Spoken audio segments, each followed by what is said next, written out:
பேரன்பு serial July 4 இன்னைக்கான எபிசோடில் என்ன நடக்கலாம் அப்படிங்கிறத ரிவ்யூவாக பார்த்துலாங்க. பசுபதி அமுதாவுக்கு கால் பண்ணி வானதி உயிரோடு தான் இருக்காங்க, அவங்க இன்னும் சாகலை அப்படிங்கிற மாதிரி சொல்லவும், உடனே அமுதா அதெல்லாம் எப்போவோ இறந்துட்டா வானதி, நீங்கள் என்ன வளரிட்டுருக்கீங்க அப்படின்னு சொல்லவும், சரின்னு சொல்லி பசுபதியும் ஃபோனை வச்சிடறாங்க. ஆர்த்தி வராங்க. ஆர்த்தி கிட்ட அமுதா நடந்த விஷயத்தையெல்லாம் சொல்கிறாங்க. அவள் தான் எப்போவோ இறந்து போயிட்டாலே, இந்த ஆளுக்கு நைட் அடித்த மப்ப இன்னும் தெரியல போல இருக்குது அப்படின்னு சொல்லி சிரிச்சிட்ருக்காங்க. இன்னொரு சைடு வீட்டிலேருந்து சண்மதியை பொண்ணு பார்க்குறக்காக வந்திருக்காங்க. சண்மதி, அங்கிள் எல்லாரும் நல்லா இருக்கீங்களா அப்படின்னு கேட்க, எல்லாரும் நல்லா இருக்கோமா, ஷாம் வந்து யூஎஸ்ல இருக்கான் அப்படின்னு சொல்லவும், எனக்கு தான் தெரியுமே, நான் தான் சோஷியல் மீடியாவை அவனை ஃபாலோ பண்ணுறேனே அப்படின்னு சொல்லிட்டு இருக்க. ஷாமும் சண்மதியும் ஒருத்தர் புரிஞ்சு வச்சுருக்காங்க அப்படின்னு ஷாம் அப்பா சொல்லிட்டு இருக்க.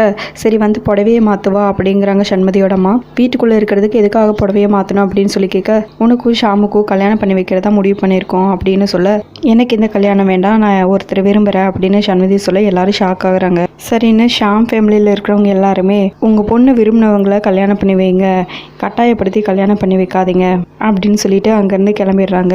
உடனே சண்மதியோட அம்மா சண்மதியை கூப்பிட்டு, யாரை நீ விரும்புகிற சொல்லு அப்படின்னு சொல்லி கேட்க, நான் பொய் சொன்னேன், நான் யாரையும் விரும்பலை, என்னோட ஃபஸ்ட்டு கேஸ் ஜெயிச்சதுக்கு அப்புறமா தான் நான் கல்யாணம் பண்ணிக்குவேன் அப்படின்னு சொல்ல ராஜி ரொம்பவே சந்தோஷப்படுறாங்க. ராஜிமா, நீங்கள் செஞ்ச அதிரசம், முறுக்கு, அப்புறம் காஃபி இதெல்லாம் எடுத்துகிட்டு என் ரூமுக்கு வாங்க அப்படின்னு சொல்லிட்டு போயிடுறாங்க.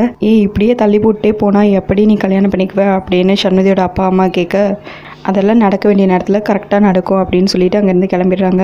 ராஜி வீட்டுக்கு வரும்போதே ரொம்ப சந்தோஷமாக வராங்க.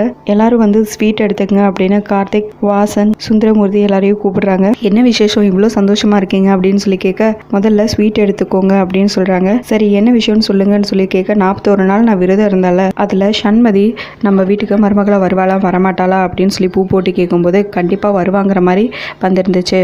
இப்போ தான் எனக்கு ரொம்ப சந்தோஷமாக இருக்குது, எல்லாரும் ஸ்வீட் எடுத்துக்கங்க அப்படிங்கிறாங்க.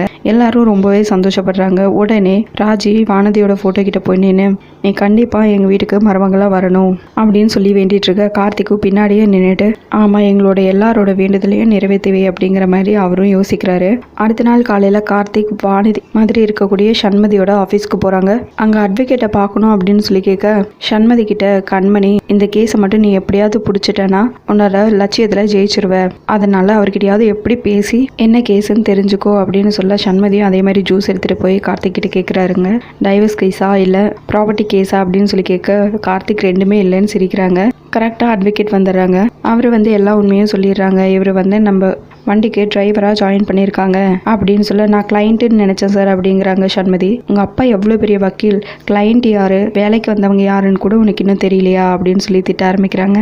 உடனே கார்த்திக் இதை பார்த்துட்டு சிரிக்கிறாங்க. இதோட எபிசோட் முடிச்சிருக்காங்க. உங்களுக்கு இந்த வீடியோ பிடிச்சிருந்தா லைக் பண்ணுங்கள், ஷேர் பண்ணுங்கள், கமெண்ட் பண்ணுங்கள். தேங்க்யூ.